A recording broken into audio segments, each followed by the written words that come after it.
Hi, this is Gayle with BERNINA of Naperville, and welcome to our 8th lesson of our Bloom and Grow Surge Along. Can you believe it's time for an 8th lesson? Well, this month is a really important lesson because we're finishing section 1 of our Quilt As You Go because, hey, let's spell it out for you if you're unfamiliar with this program. The Bloom and Grow Quilt Kit comes with the BERNINA L890 Quilters Edition Serger, which you see over my shoulder here. This is a quilt that was designed by Amanda Murphy. The team at BERNINA put it together, and there are online lessons on the BERNINA Skill Hub that are taught by Mary Beck. Now, that's straight up how they made the quilt, but I can't follow a pattern. Truly, I've always got to put my own spin on it, so I am sharing with you how I put my spin on it, and you can surge along with me. Now, this is a year-long project. This is our 8th month. There are a few down the road ahead of us to do, but that's kind of where we are now. We are out of the fabric, but we still have patterns and that kind of thing. So just to kind of give you that information. And these lessons, the BERNINA ones, the official lessons live at the BERNINA Skill Hub, which is BERNINA's platform to teach you directly online during canned-like lessons where you can just follow along at your own pace with one of the BERNINA educators. So that's what this is. But you might be able to learn a lot from this video in spite of the fact that we're 8 lessons in, because this lesson is all about what to do when things haven't gone quite as planned. Well, I had to make a little size adjustment on mine because somewhere along the line, I think I might have cut something a little bit funky. But I do try to be as accurate with my piecing as possible. I do strive for a perfect 1/4 inch using my serger, but sometimes, I'm sure you've all been there too, it just doesn't happen. But we fixed it and you would never know because our section looks awesome. So, with this, if you have signed up for the Bloom and Grow program, then you have already received your interactive PDF presentation deck that I work from, but let's go over and have a look at that and roll up our sleeves and get to work on this month's project. So let's talk a little bit about what we're going to learn in this lesson apart from fixing some of our errors, because you might not have any, right? So we're going to be quilting the Flying Geese unit and trimming section 1. Now, quilting is very subjective. You can pick whatever kind of wiggly pattern you want. I went with kind of a little larger stipple, not a micro stippling, mostly just because I don't think with all of the embellishment that's on the Flying Geese, I really needed anything super fancy, right? I did use the BERNINA Q20 on the sit-down table, and we'll have a look at that. In addition, this is the quilt that we're aspiring to, and section 1 here is what we're completing this month. So you can see we've gotten all the way up to here, and then we're just going to be adding the Flying Goose unit and that light teal strip from last month. I'm using the 50 weight perfect quilting thread for my quilting, and when I fix my errors and all of that stuff, I am using my L890 Quilters Edition threaded with the 60 weight cotton Metler thread in the needle and in the chain cover stitch looper, right? So that's how I'm fixing it, is with the chain stitch on the serger. But other featured machine, like I mentioned, is our Q20 sit down with that adjustable micro stippling foot. And I am attaching my pieces to my unit using a BERNINA 770 Plus Cafe Edition with a walking foot. You're going to need some additional supplies because we're quilting. So I found the Creative Grid's 12.5 by 24.5 inch ruler really helpful when I'm squaring quilts up after I've quilted them. Magic pins to hold things together, a rotary cutter and cutting mat. This sewing stiletto here, this is the Tula pink one. I love that rainbow finish. And then our Reggie's quilting gloves. And I just, when I do free motion quilting, I just need a better grip. Preparation, well, let's have a look over at the cutting table, what I had to do for my little indiscretion. So let's go over and see what's happening. We have our skinny strip here that we need to attach to the bottom of our Flying Goose unit, but we're not going to attach that yet because we have to attach our Flying Goose unit to our quilt as you go piece here, right? But let's talk a little bit about what happens when things don't always go as planned. So I made this Flying Goose unit. It's so beautiful. It's exactly the size that it needs to be, right? But look what happened here. If I line this up, even with my piece, I'm about 1 inch short down here. And how did that happen?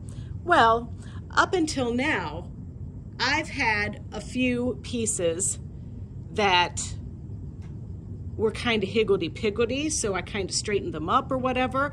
We've also quilted as we've gone, which shrinks up the work just a little bit. So the first thing I'm going to do to just see what needs to happen is I'm going to press my work here really well to just make sure it's flattened out and it's exactly the size that it needs to be in order for me to attach this piece.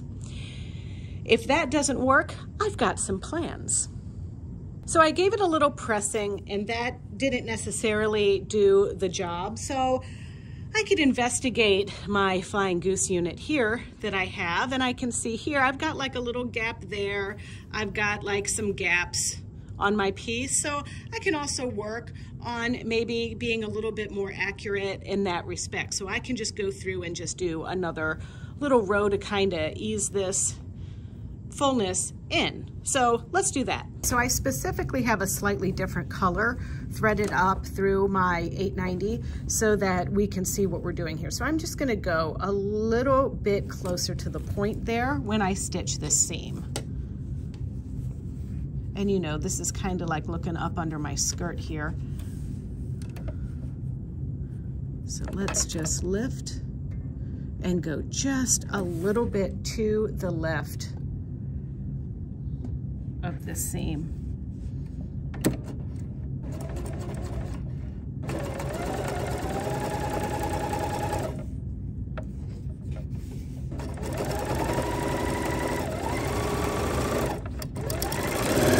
And you know, with chain stitching, I like to sew off. Now let's have a look. Okay, that's closer to the point there. Let's do the same thing over on this point.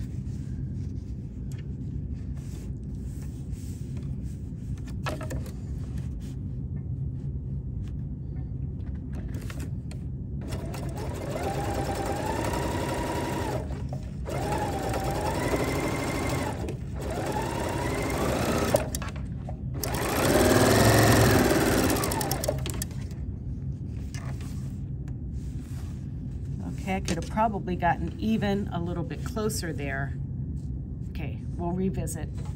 So I'm just going to do that to all of these little pieces, and hopefully I won't have to do and take any other action. But you know, we sometimes have to do this. I sometimes just try to go through these like a banshee, right? And this is just showing that you have to be careful doing this to make sure that you're accurate. Okay, so you can see from our little adjustments that we made, this is now the correct size. So now I'm going to set up a walking foot on my Bernina sewing machine to finish sewing this Flying Goose unit, and the little arrows are going to point away from this edge of the quilt here because our section 1 is the top left corner. So we want our geese units to point towards that flower piece that we have yet to make, right? So now let's put this down and pin it into place and then stitch it on our sewing machine.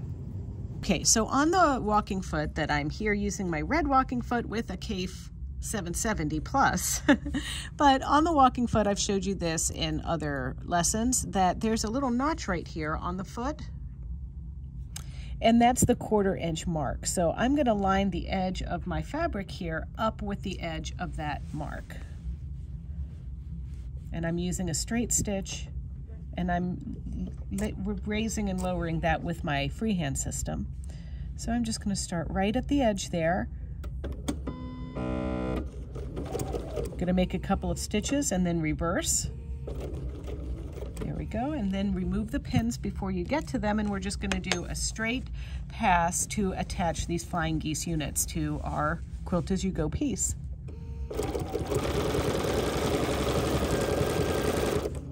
And I like to use this little stiletto to kind of get my little wiggly seams there into position.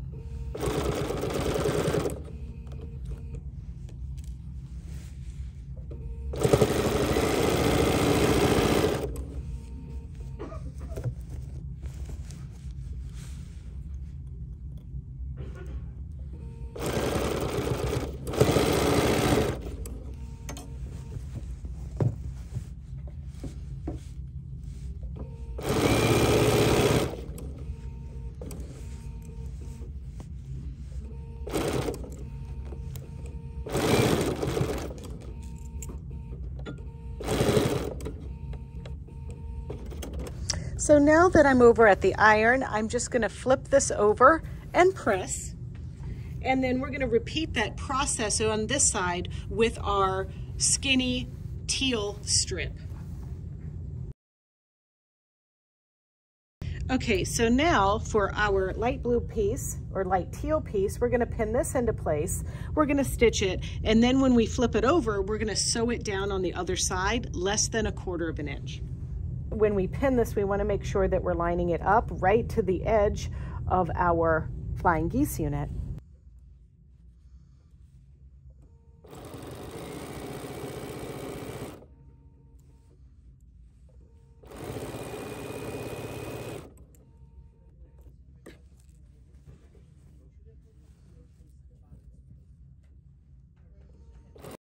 Okay, so I've switched for the free motion quilting part to my Bernina Q20 on the sit down. And I want to put on my open toe number 73 adjustable quilting foot. This is what I like to do for my free motion stipple, meander, loop-de-loops, things like that, because I really just want to quilt in the white areas of my Flying Geese units this month. So I'm going to be using my sit-down machine. I'm also going to be putting on my grippy gloves. Once the gloves are on, we're going to pull up our thread, and this is going to work very similar no matter what Bernina you're using for free motion. On my Bernina Q20 here, I can put my needle down with the heel of my foot control, and it will put the needle down, bring the needle up, and raise the presser foot all together. I love this feature on these machines. On your Bernina domestic machine, to do this, you can heel tap, then you have to raise the presser foot with your knee lever or with the external button. Okay. And then you're probably curious about the thread that I'm using. I am using the Perfect Quilting thread from OESD. And also, I want to also show you sometimes with these adjustable feet, you see that little brass ring there? If it feels like the foot is too floppy on your material, you might need to adjust that brass ring so the foot goes closer to your work. And I'm just doing my stipple meandering. And if you are not very good at this or you've never tried it, you might want to go take a pad of paper and use that pad of paper to practice drawing stippling with, I like to use a Sharpie because it puts urgency in it so that you don't hold that Sharpie in one spot or it starts to bleed, right? But what you're doing is you're training your brain to go in this little higgledy-piggledy fashion. So so think of it as making like a puzzle piece top, then you make another.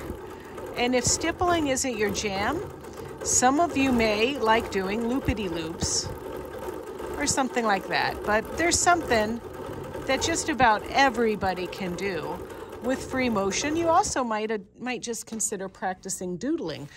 Doodling is great for relaxation, stimulating creativity. But you can see now, also because I'm using my Q20, I am not using an external BSR foot here. I am using this open toe foot because the stitch regulation on the Q series is down here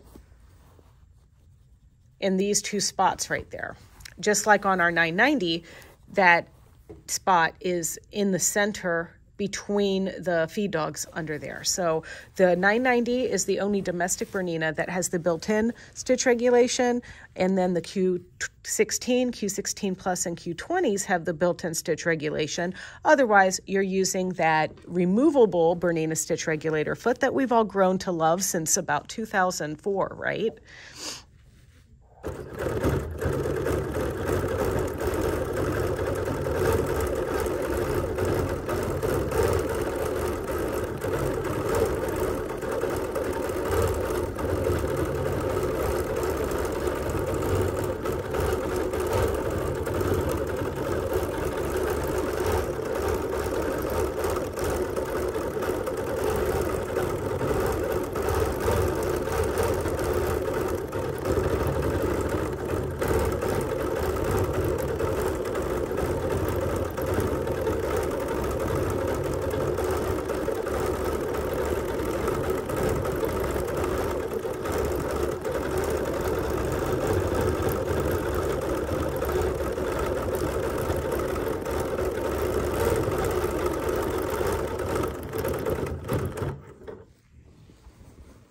And then it's always best to come to a complete stop before you move your hand position. Otherwise, the stitch regulation doesn't know the difference between you rearranging yourself with the movement under the foot there. So just be mindful of that.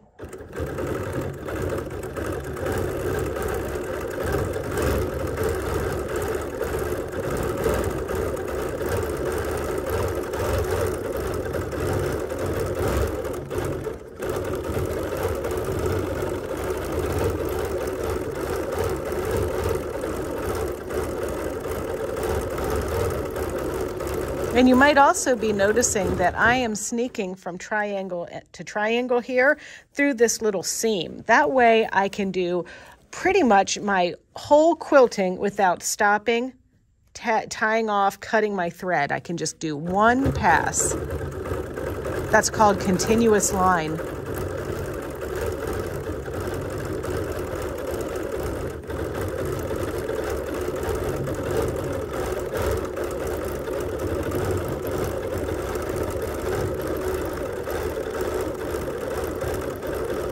And when we make stippling, we also want to make sure that we don't cross over our previous stitching, and we don't want to have points if possible.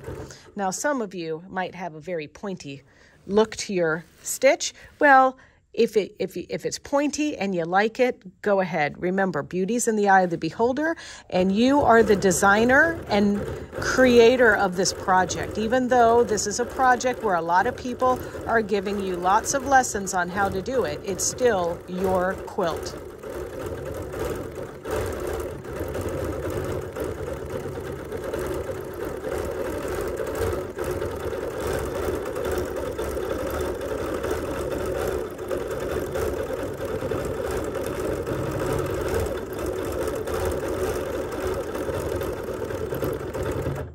Once again, I'm coming to the end here, so I'm going to pivot my fabric around a little bit because now I'm going to go down this triangle and I'm going to travel through over here at the end.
And let's take a little bit of time to think about our stipple. So if we look at this here and here, stippling is really meant to be much closer together than this. You know, there's micro stippling, then there's stippling. This one is a little bit more like a meander. But the reason why I didn't want to do something super dense like micro stippling is because the area is a little bit larger, and I haven't really done any very close together quilting at all on this project.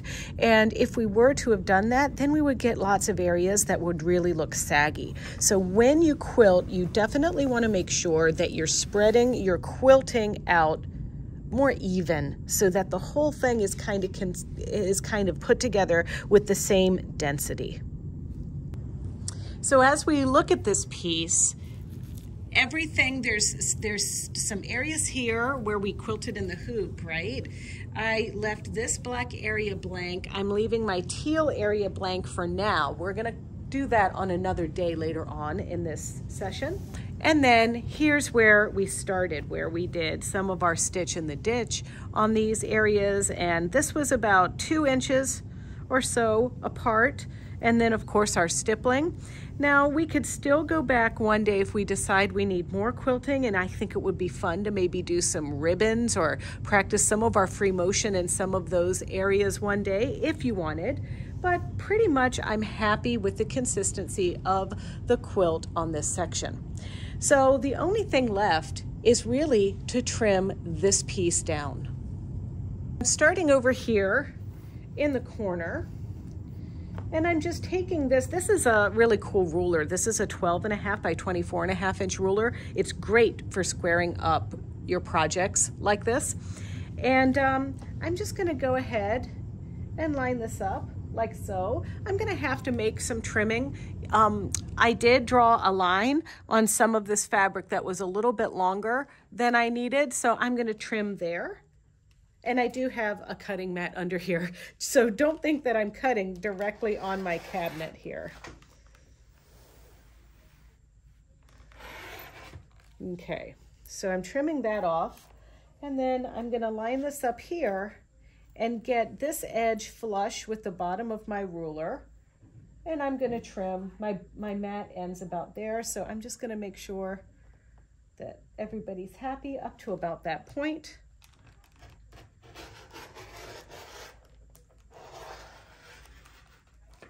Okay, and so you can see how that looks.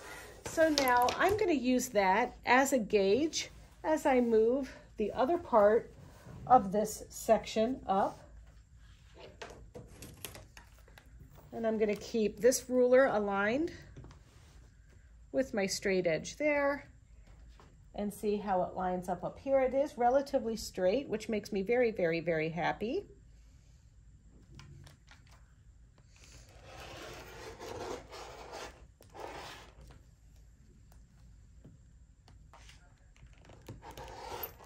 To get this side. Now don't forget, if you're not comfortable crossing your hands over to make a cut, then rearrange so that you have yourself on the more comfortable side of your ruler. So my measurements for section 1 are about 30.5 inches by 37.5. But yours, you know, given on how much you quilt yours, how accurate your piecing is. Yes, we are all striving for a 1/4 inch seam allowance, but sometimes, you know, things shift on us. So anyway, that's what I'm getting, but you need to make sure that you measure your quilt and you record these measurements now that we have ended this phase of our Bloom and Grow. All right, well that was easy, wasn't it? And you know what, I would never know that I had to make some adjustments to the Flying Goose unit that we made last month. So I hope you enjoyed it. I hope you check out our BERNINA of Naperville YouTube channel for other videos and tutorials. I mean, it's easy to find. It's youtube.com/BERNINA of Naperville, and there, please like, comment, and subscribe. But until then, all you over quilters out there, happy serging.